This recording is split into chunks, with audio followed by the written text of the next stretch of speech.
Ay, nako naman. Ako pa talaga pinaghugas sa mga plato o pinggan. Oh, yang ka na naman, Jepoy, ha? Baka mamaya mangulit ka bukas. Ay, nako, talaga magagalit ako. Tsaka yung daddy mo. Alalala lang, sarap talaga maglaro sa bangko. Isa pa nga, tutong-tong ulit ako sa bangko. Ay!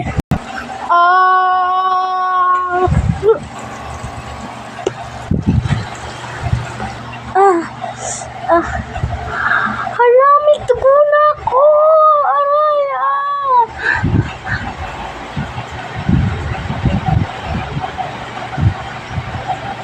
Saret? Kuya Saret? Saret, anak? Mapa! Jeff! Dito maaari, gawin natin siya sa ospital.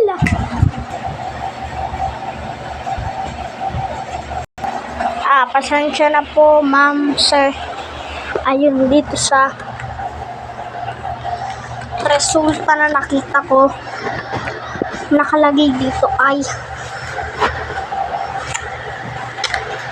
pag po sana kayo mabibigla dahil yung anak nyo ay mayroon bukol at tatlong araw na lang siya mabubuhay. Kaya't kung mang-ari po na para mabuhay pa siya na matagal ay kailangan dapat may masustansya pagkain at palaging ingat sa mga trahedya. Sige po. Ano talagang gagawin ko?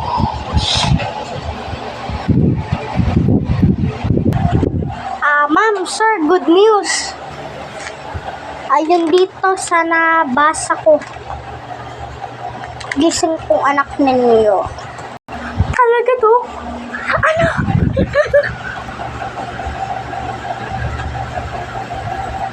Ano piso?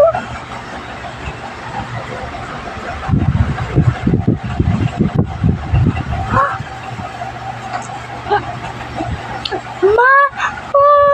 I love you!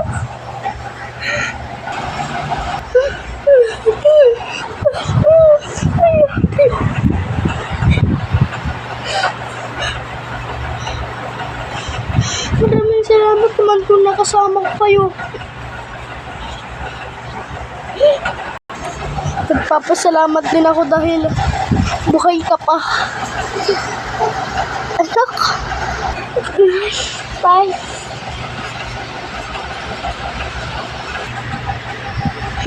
Mas mahal na nila si Kuya Sarah kaysa sa akin. Gaganti ako sa inyo.